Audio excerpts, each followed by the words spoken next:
সুপ্রিয় দর্শক, কেমন আছেন সবাই?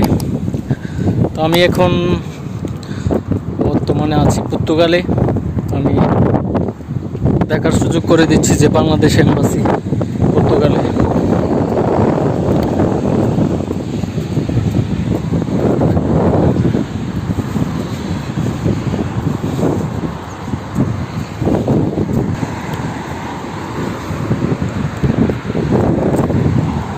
তো আমি একটু ঘোরাঘুরি করব, তারপর স্পেনে যাব, তারপর এখান থেকে আবার মাল্টা চলে যাব।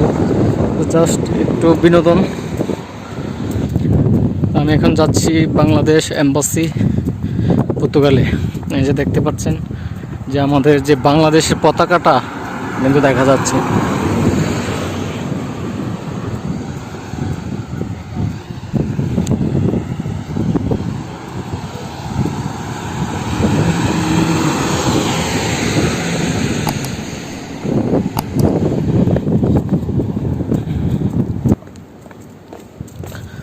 তো আমরা একটু ভিতরে চলে আসতেছি। তো যতটুকু সম্ভব আমি তুলে ধরার চেষ্টা করব। দেখতে পাচ্ছেন আমরা চলে আসছি বাংলাদেশ এম্বাসি। যে আমার ফ্রেন্ড কিন্তু ইতিমধ্যে আমার পাসপোর্ট নিয়ে, কাগজ পেপার নিয়ে ভিতরে ঢুকে গেছেন। তো নিয়ে আসার পর আপনাদেরকে আবার দেখার সুযোগ করে দেব। তো সুপ্রিয় দর্শক, আপনারা দেখতে পাচ্ছেন যে আমার ফ্রেন্ড ইতিমধ্যে পাসপোর্ট হাতে নিয়ে কিন্তু চলে আসছে। তো আমাদের আরেকজন ফ্রেন্ড আছে, সে আসতে পারে নাই। ওনার রিসিপ্টটা কিন্তু আমরা নিয়ে আসছি। কথা বললে দেখলাম যে দেওয়া যায় কিনা, তারা দেয়নি। তো যার পাসপোর্ট হে নিজেই আসতে হবে।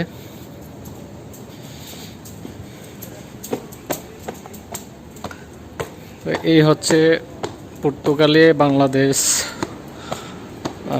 এম্বাসি। যাদের পাসপোর্টের মেয়াদ চলে যায় তারা এখানে এসে রিনিউ করতে পারেন।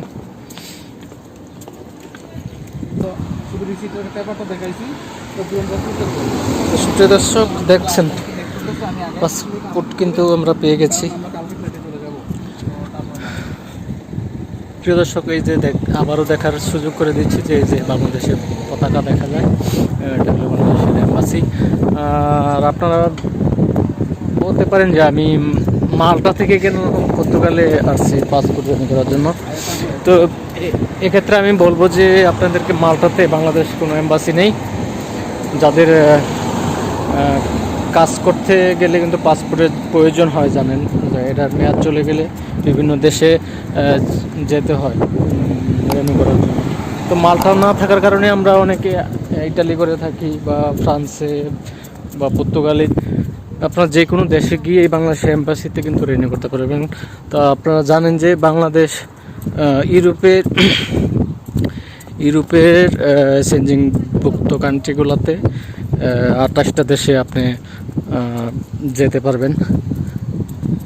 আর সেনজেনভুক্তর বাহিরের যে দেশগুলা, ওইগুলোতে কিন্তু আপনি অন্য দেশে যেতে পারবেন না। তো মাল্টা হচ্ছে যে চেঞ্জিংয়ের ভিতরে আপনি 28টা দেশে যে কোনো দেশে যে আপনি পাসপোর্ট রিনিউ করতে পারেন। তো এক্ষেত্রে মাল্টাতে আমি বলবো যে মাল্টাতে বাংলাদেশ এম্বাসি নাই, কারণ মাল্টা একটি ছোট দেশ। আর মাল্টাতে বাংলাদেশের জনসংখ্যা একেবারে কম, প্রায় 2 থেকে 2,500 বা 3,000 এরকম হবে। তো এই কারণে আসলে একটা এম্বাসি হয় না, হচ্ছে না, বা ভবিষ্যতে হবে কি না জানি না। তো সুপ্রিয় দর্শক, আপনাদের কোনো কোশ্চেন থাকলে আমাকে কমেন্ট করবেন। আমার জানা থাকলে অবশ্যই আপনাদেরকে আমি জানিয়ে দেব। তো আজকের মতো বিদায়, ভালো থাকবেন, টাটা।